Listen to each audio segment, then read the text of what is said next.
샬롬 샬롬 샬롬 샬롬 샬롬. 하나님 사랑합니다. 여러분 주 안에서 사랑합니다. 오늘은 나훔 1장 말씀 우리 전체 한번 묵상하는 시간 갖도록 합니다. 니느웨에 대한 경고 곧 엘보스 사람 나훔의 묵시의 글이라. 이 니느웨 하면 요나 생각나죠. 그래서 요나의 후속편이다 이런 말이 있을 정도로 니느웨에 대한 그러한 이야기, 경고를 하는 이야기가 쭉 나타나 있습니다. 15절까지. 15절에 볼지어다 아름다운 소식을 알리고 화평을 전하는 자의 발이 산 위에 있도다. 유다의 내 절기를 지키고 내 서운을 갚을지어다. 악인이 진멸되었으니 그가 다시는 내 가운데서 통행하지 아니하리로다 하시니라. 회복이죠. 회복에 대한 것을 말씀합니다. 아름다운 소식을 알리고 화평을 전하는 자들이 자의 발이 산 위에 있더라. 이것은 전하고 선포하는 하나님이 부르신 그 종들에 대한 이야기가 나타나 있습니다. 니느웨의 이말 심판의 선포자 나훔 선지자에 대해 생각하면서 다시 우리가 은혜를 나눕니다. 나훔이라는 이름의 뜻은 위로자, 위안자, 이런 구원, 이런 의미를 갖고 있죠. 그 이름이 의미하는 것처럼 그는 아수르의 횡포와 잔악함에 시달린 유다 백성들을 위로하기 위해서 하나님의 성품을 들어서 그들을 위로합니다. 다시 말해서 하나님의 백성을 지나치게 학대해서 하나님 생각과 어긋나게 행동하는 아수르를 묵과하시지 않고 반드시 보복하신다는 하나님의 공의의 속성을 들어서 말하고 있습니다. 나훔은 유다 출신 엘보스 사람으로 히스기야 왕 때 예언을 한 12소 선지자 중 한 사람이죠. 나훔 1장 1절에서 8절에 증거합니다. 그는 포악한 아수르가 멸망할 것을 예언하죠. 이 예언이 선포되는 정확한 연대는 알 수가 없지만 대략 BC 663년에서 612년경 예수님 오시기 663년 전으로 추정됩니다. 그러니까 아수르의 수도 니느웨가 멸망된 BC 612년 바로 몇 년 전이었을 것이죠. 당시 강대국인 아수르가 이스라엘을 침범해서 10지파 사람들을 포로로 잡아갔을 때 나훔은 탈출하여 유다로 도망을 갔고 나훔 선지자는 아수르의 죄 중에서 두 가지를 지적합니다. 첫째는 군사력을 무자비하게 사용했다. 그 결과 피가 강물처럼 흘렀고 많은 민족이 죽임을 당합니다. 둘째는 비양심적인 교역을 지적합니다. 주변 국가들은 아부와 부패로 전 국민들의 사치와 악을 만족시켜 주었고 상인들은 온갖 종류의 우상과 세공품을 팔았습니다. 그들에게 있어서 정직과 도덕은 사라져버리고 오직 쾌락과 향락만 남았죠. 그는 니느웨는 망할 것이라는 메시지만을 반복합니다. 그는 개인이나 국가가 의로 돌아설 것을 언급하지 않고 종교 절기들을 지킬 것을 호소합니다. 나훔의 예언은 불과 3개의 장으로 3장까지 되어 있는데 거의 모두가 시로 되어 있고 산문으로 된 것은 몇 개의 단편들 뿐입니다. 그는 상당히 유능하고 독창적인 시인으로 그 시적 문체는 생동감이 있고 극적인 것이 특징이다. 시인이죠. 그는 3개의 장을 통해 한 번도 하나님이란 말을 쓰지 않고 여호와라고만 합니다. 이 명칭은 스스로 있는 자, 지존자라는 뜻이죠. 여호와, 야훼이죠. 또 그 기원을 찾아보면 뜨겁게 사랑하는 자, 폭풍을 일으키는 자, 전멸시키는 자라는 뜻도 가지고 있습니다. 여호와라는 뜻은. 그래서 여호와는 지존하시면서 공의와 자비를 겸하여 섬기시는 분이라는 것을 나훔의 그 백성들에게 나훔이 강조를 합니다. 니느웨는 이스라엘과 항상 대립관계에 있는 아수르의 수도인데 함의 자손 니므롯이 세운 성이었죠. 하나님께서 범죄한 이스라엘을 심판하기 위해서 아수르를 몽둥이로 사용을 하셨습니다. 니므롯의 자손들이죠. 아수르 군대는 여러 번 이스라엘을 공격해와서 도성을 회파하고 인명을 학살하고 인질로 살려가는 등 잔인한 행위를 자행을 했습니다. 이렇게 잔혹한 도성 니느웨에 대해서도 하나님께서는 오래 참으시사 회개할 기회를 주셨죠. 선지자 요나가 하나님의 명령을 받고 그 도성에 가서 외칩니다. 40일이 지나면 니느웨가 무너지리라 라는 있다는 것이죠. 그래서 그곳에 회개운동이 일어납니다. 그 백성이 하나님 앞에서 자신을 낮추며 겸손히 회개를 합니다. 왕이 전국에 회개라는 조서를 내렸고 짐승까지 금식시키는 철저한 회개운동이 실행이 돼서 그들은 하나님의 자비하심을 입고 멸망 직전에 구원받는 경험을 했죠. 누구를 통해서? 요나를 통해서. 그 150년이라는 세월이 지나고 그들은 또 다시 하나님의 은혜를 잊어버리고 계속 포악한 행위를 자행합니다. 이 시대적 배경을 보면 나움 BC 아까 말씀드린 663년에서 612년경에 활동해내서 당시는 팔레스타인은 물론이고 애굽의 예수도 중 하나인 티베까지 정복을 해서 그 위세를 떨치던 아수르 제국이 서서히 쇠퇴하고 대신 나보폴라살이 창건한 신바벨론 제국이 근동 지역을 강국으로 부상하던 때다 다시 이제는 바벨론이 드러날 때였죠. 그리고 나움 선지자의 예언대로 아수르의 수도 니느웨는 신바벨론 제국과 메대 연합군의 공격으로 BC 612년에 함락되기 직전 그 말기 현상으로 정치 사회적으로 크게 부패하고 혼란한 상황의 때였습니다. 이런 시기에 나움은 니느웨 멸망을 선포함으로 세계 역사는 하나님의 절대 주권하에 있다는 사실을 선포하고 이스라엘에게 또한 일깨워주고 더욱 하나님을 신뢰하도록 교훈하는 그런 내용을 담고 있습니다. 염대는 이러한 때였고 시대적으로는 두 번째 성품은 어땠나? 니느웨에 대한 하나님의 심판을 선포하면서 하나님의 절대 공의를 거듭 선포한 수도 니느웨의 멸망을 담대히 선포한 것으로 봐 대단한 믿음의 소유자였다. 그리고 강직하고 의분에 넘치는 사람이었다. 나움 1장 2절, 3절, 11절에 나타납니다. 2절에 보니 야훼는 질투하시며 보복하신 하나님이시라. 야훼는 보복하시며 진노하시되 자기를 거스르는 자에게 야훼는 보복하시며 자기를 대적하는 자에게 진노를 품으시며 야훼는 노하기를 더디하시며 권능이 크시며 벌받을 자를 결코 내버려두지 아니하시느니라. 야훼의 그 길은 회오리 바람과 광풍에 있고 구름은 그의 발에 티끌이로다. 실제로 야훼께서 악을 꾀하는 한 사람이 너희 중에서 나와서 사악한 것을 권하는도다. 이렇게 선포하고 있죠.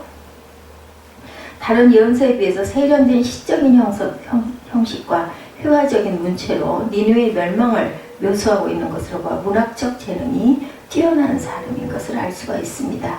1장 2절에서 10절에 보면 그런 내용들이 나타나 있죠. 문체가 아주 아름답고 매끄럽습니다.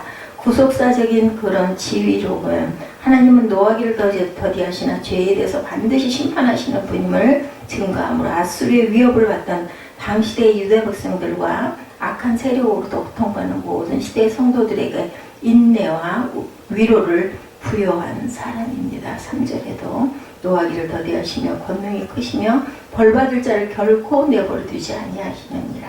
이렇게 선포하고 있죠. 70여 년 전 요나의 심판 경로를 회개하였음에도 불구하고 다시 폐역해진 니느웨에 대하여 철저한 멸망을 선포한 증오와 분노의 선지자이기도 합니다. 예레미야, 스바냐와 같은 동시대의 선지자들이나 다른 선지자들과는 달리 이스라엘의 회개의 필요성에 대해서는 한마디도 언급하지 않고 원수 니느웨에 임할 하나님의 진노만을 선포한 유일한 선지자이기도 하다. 그리고 또한 참된 선지자 나움, 모든 성도들은 이 땅에서 하나님의 복음을 전하며 사람들을 구원의 길로 인도해야 할 선지자적 사명이 있다. 사도행전 1장 8절에 그렇게 말씀하죠. 그러나 날로 부패해가는 세상에 복음을 전하는 것이 결코 쉽지는 않습니다. 세상 사람들의 조롱과 핍박이 닥쳐오고 완악한 사람들의 마음에 아무리 복음을 외쳐도 반응이 없을 때 낙심되고 복음 전하는 것을 포기하고 싶어지기도 하죠. 그러나 우리는 복음 전파의 사명을 결코 포기해서는 안 되고 그것은 예수께서 남기신 지상 명령이기 때문입니다. 그렇죠. 특별히 오늘 본면에 나오는 나움 선지자는 복음을 전파하다가 낙심하고 좌절하는 모든 성도들에게 또한 큰 위로가 됩니다. 나움 선지자야말로 누구보다도 더 어렵고 고통스러운 상황에 놓여 있었으나 끝까지 담대하게 하나님의 말씀을 전한 참된 선지자였다라는 것이죠. 그러므로 여기서 선지자 나움이 어떠한 젖을 하나님 말씀을 전했는지 한번 살펴봐서 복음 전파 사명의 교훈을 얻고자 합니다. 세상 권세에 굴하지 않았죠. 그는 나움 선지자가 하나님의 말씀을 선포한 것은 아수르의 수도 니느웨였다. 요나와 같습니다. 요나보다 한 100여 년 이후에 나타난 선지자죠. 그런데 아수르는 당시 근동지방을 다스리던 강대한 나라였으며 나훔은 아수르에 의해 압제를 받던 유다 사람이었다. 아주 굉장히 눌리는 상태였죠. 포로 된 상태였을 건데 도망을 가서 남유다로 가는 그러한 그 인물이었다. 그런 나움이 감히 하나님께서 강대한 아수르의 수도 니느웨를 심판하시고 멸망시키신다는 말씀을 전했을 때 아수르를 다스리던 권력자들과 강력한 군대가 당연히 분노해서 가만히 있지 않았겠죠. 그들은 무력으로 나움 선지자를 핍박하고 목숨을 위협했을 것입니다. 그러나 나움 선지자는 결코 그들의 권수의 무력 앞에 굴하지 않고 하나님의 말씀을 담대히 전했다라는 것.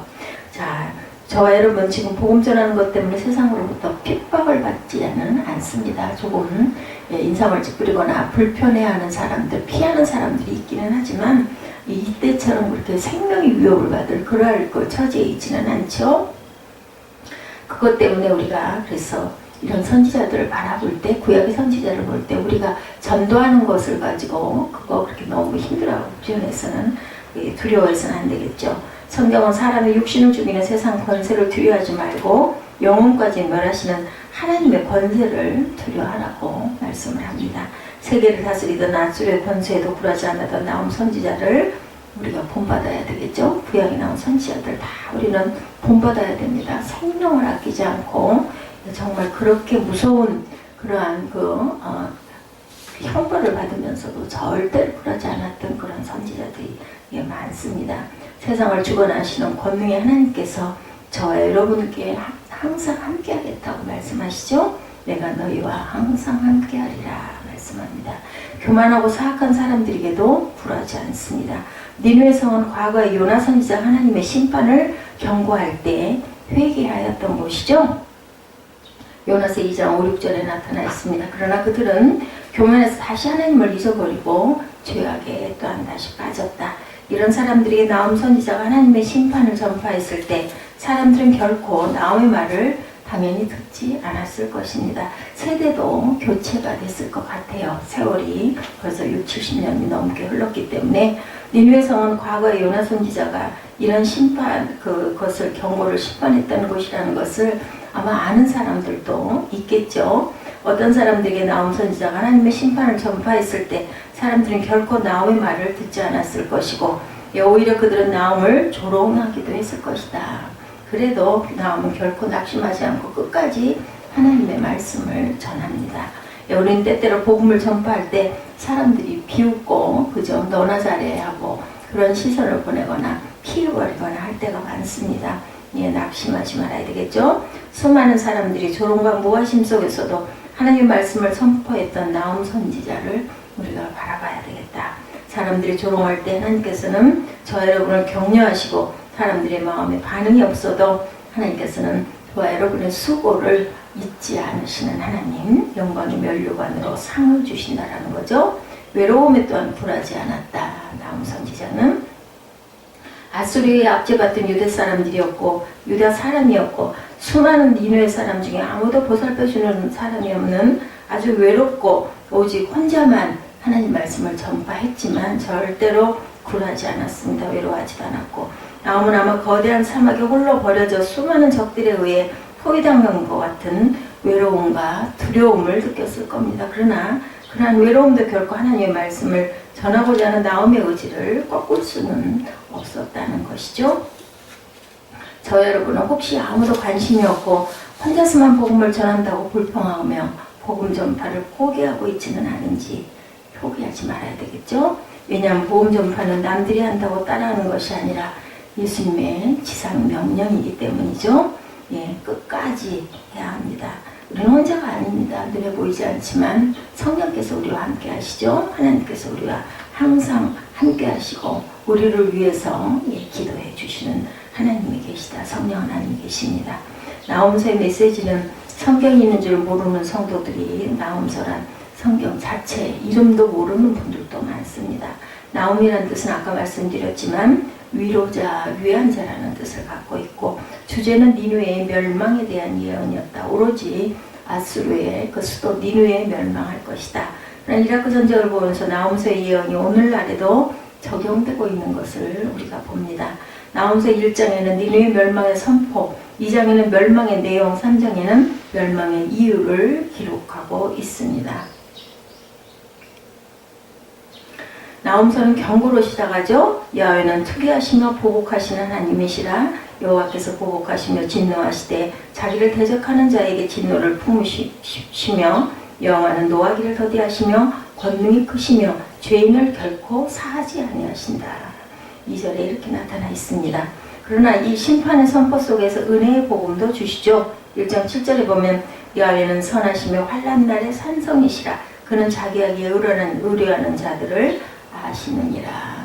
예, 그 하나님을 믿는 자들, 의지하는 자들을 아신다. 2장에 니느웨를 치게 될 바벨론을 이렇게 묘사합니다. 그의 용사들의 2장 3절에 보면 그의 용사들의 방패는 붉고 그의 무사들의 옷도 붉으며 그 항우를 벌이는 날에 병거의 철이 번쩍이고 노송나무 창이 요동하는도다. 비록 니느웨의 군대가 이것을 막으려고 해도 다 헛되다고 말합니다. 강물의 수문이 열리고 왕궁이 소멸되며 정명대의 왕후가 벌거벗은 몸으로 끌려가며 은을 노력하라 금을 늑탈하라. 그 저축한 것이 무한하고 아름다운 기후가 풍부함이니라. 니느웨가 공허하였고 황무하였도다. 2장 6절에서 11절에도 이렇게 나타나 있습니다. 중요한 것은 니느웨가 멸망하게 될 것은 하나님이 그들의 대적이 되었기 때문이라는 거죠. 3장에도 나타나 있습니다. 만군의 야훼 말씀에 내가 네게 대적이 되어 너의 병거들을 살라 연기가 되게 하고 너희 젊은 사자들을 칼로 멸할 것이며 내가 또 너를 노력할 것을 땅에서 끊으리니. 그러면 왜 니느웨가 이렇게 심판을 받게 되었는가? 3장에 이유가 나오죠. 1절에 보면 화 있을진저 피성이여 그 속에서 괴율과 강포가 가득하며 늑탈이 떠나지 아니하는도다. 이렇기 때문에 너희들을 멸망시킨다라는 거예요. 예, 피가 아주 흐르고 있고 계율과 강포가 가득하면 늑탈이 떠는 약탈하고 그리고 아주 강포한다. 아주 포악이 아주 강하게 역사한다라는 거죠. 구약에는 하나님의 심판의 이유를 크게 두 가지로 언급을 하는 걸 볼 수 있는데 첫째는 선민이 하나님과 맺은 언약을 깨뜨렸을 때 그리고 둘째는 주변 나라들이 선민을 괴롭혔을 때 여기서 두 번째 경우입니다. 예, 주변 나라들이 선민을 괴롭혀서 나홈을 통해서 우리가 배울 교훈을 살펴봅니다. 나홈의 예언은 니느웨의 멸망을 보여준 것으로 하나님의 공의와 엄리를 나타내고 이 예언대로 바벨론 왕국을 멸망하고 다시는 일어나지 못하죠. 예, 그들이 잔혹했던 만큼 자신들도 잔혹하게 멸절을 당합니다. 따라서 이스라엘은 압제자의 손에서 구원을 받고 자유를 얻게 되죠. 그러나 야훼께서 기다리시나니 이는 너희에게 은혜를 베풀려 하시며 일어나시리니 이는 너희를 긍휼히 여기라 하심이라. 대저 야훼는 공의의 하나님이시라. 무릇 그를 기다리는 자는 복이 있도다. 이사야 30장 18절입니다. 두 번째로 나홈의 예언은 니느웨의 멸망을 보여준 것이고 두 번째로 나홈은 자기 백성에 대해서는 심판이나 징벌을 한마디도 선포하지 않고 오직 위로의 말만 한 유일한 그런 선지자였다. 나홈은 왜 자기 민족이 죄나 영적 도덕적 문제에 관심을 갖지 않고 니느웨의 심판에만 집중을 했을까? 아마도 당시 이스라엘은 요시아의 개혁이 상당히 성공을 거두고 있었던 때였던 것 같습니다. 그래서 그런 니느웨의 멸망만을 외치며 하나님의 공의만을 선포하였던 것으로 보여집니다. 그래서 그런 니느웨의 멸망을 외치며 하나님의 공의를 선포한 것이며 그때 너를 보는 자가 다 내게서 도망하며 이르기를 니느웨가 황무하였도다. 누가 위하여 애곡하며 내가 어디서 너를 위로할 자를 구하려 하리라 하시는도다. 나온 3장 7절에 증거합니다. 그리고 아직 붕괴의 조짐이 없는 난공불락의 천연 요새진이 위치한 부유한 니느웨가 멸망할 것이라는 사실은 당시의 사람들에게 공허한 거짓말과 같은 믿을 수 없는 그러한 소리에 불과했을 것이나 나홈은 결코 죄를 사하지 않고 심판하시는 하나님의 공의의 품성에 근거하여 니느웨가 멸망하게 될 것을 담대하게 선포하는 것이 3절에 오늘 본문 3절에 나타나죠. 3절에 야훼는 노하기를 더디하시며 권능이 크심에 벌받을 자를 결코 내버려 두지 아니하시느냐. 야훼의 길은 회오리 바람과 광풍이 있고 구름은 그의 발에 티끌이로다. 이렇게 증거합니다. 이러한 나움은 홍수 심판이 주어지기 120년 전에도 하나님의 말씀을 전혀 의심치 않고 홍수 심판을 경고한 노아와 비견이 됩니다. 이처럼 우리 모든 성도에게는 눈앞의 상황이 어떠하든지 주의 말씀을 절대 신뢰하고 순종하는 자세가 되어야 되겠다. 예, 나움은 또한 니느웨의 멸망이라는 아름다운 소식을 유다 백성들에게 희망으로 전합니다. 15절에 오늘 보면 15절에 증거가 마지막 절에 증거하죠. 볼지어다 아름다운 소식을 알려고 화평을 전하는 자의 발이 산 위에 있도다. 나움 자신을 가리키는 것 같습니다. 예, 이런 그 선지자들의 이야기를 증거하고 있죠. 내 절들을 짓고 내 선을 갚아라. 하나님의 율례를 지키라는 거죠. 그리고 예배드리라는 겁니다. 악인이 진멸되었으니 그가 다시는 내 가운데로 통행하지 아니하리로다 하시니라. 진멸 이미 되었다라고 선포합니다. 예, 나오면 니느웨의 멸망이라는 소식을 이렇게 불신 이웃들에게 전해야 하는 아름다운 소식은 과연 무엇일까? 하나님을 증거하는 거죠. 다섯 번째 나움이라는 동명이인으로는 예수님의 족보 중에 한 사람이 있었습니다. 누가복음 3장 25절에 나타나는데 오늘날은 자신의 이익을 먼저 생각하고 적당히 세상과 타협하고 남들 하는 것처럼 평범하게 살아가는 사람이 인정받는 세상이 되고 말았습니다. 오히려 하나님의 말씀을 지키며 말씀을 전하기 위해서 자신의 손해와 희생을 감수하려는 사람이 어때요? 어리석은 자로 손가락질을 받기도 하죠. 이러한 때 복음을 전하는 것은 쉽지가 않지만 우리는 낙심하지 말아야 되겠죠. 어렵고 고통스러운 환경 속에서도 하나님의 말씀을 전한 나움 선지자 같은 사람들이 살아있었고 지금도 성경에 증거될 만큼 그 나움 선지자는 살아있지 않습니까? 고통의 수백 배가 되는 축복과 상급으로 주어질 것이다. 우리가 세상에 났다가 정말 흔적도 없이 가루가 돼서 재처럼 사라지고 이름마저도 희미해지죠. 아무리 조상이고 아무리 후대의 사람들이 명령을 이어간다 하지만 몇 대 전에 있었던 우리 조부모들 성함도 모르지 않습니다.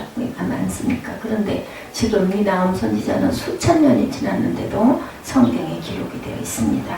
그래서 하나님께서는 이 힘들고 어려운 그러한 하나님의 말씀을 증거하고 비웃음을 당했던 그러한 사람들 높여주시는 결과를 우리가 봅니다.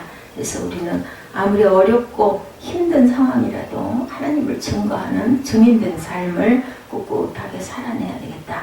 결과는 고통의 수백 번에 대한 축복과 상급으로 하나님께서 갚아주시죠. 우리가 항상 세상에 무엇을 하든지 하나님의 위대한 소명을 때는 얻든지 못 얻든지 증거하고 전파하는 저와 여러분 되시고 어느 곳에서나 하나님의 그 모습을 형상을 드러낼 줄 아는 그러한 증거자들이 다 되어야 되겠습니다. 오늘 하루도 기쁨과 감사의 하루 그리고 항상 푸르른 5월처럼 밝고 희망찬 하루하루를 살아가시기를 주님의 이름으로 축복합니다. 기도하시겠습니다.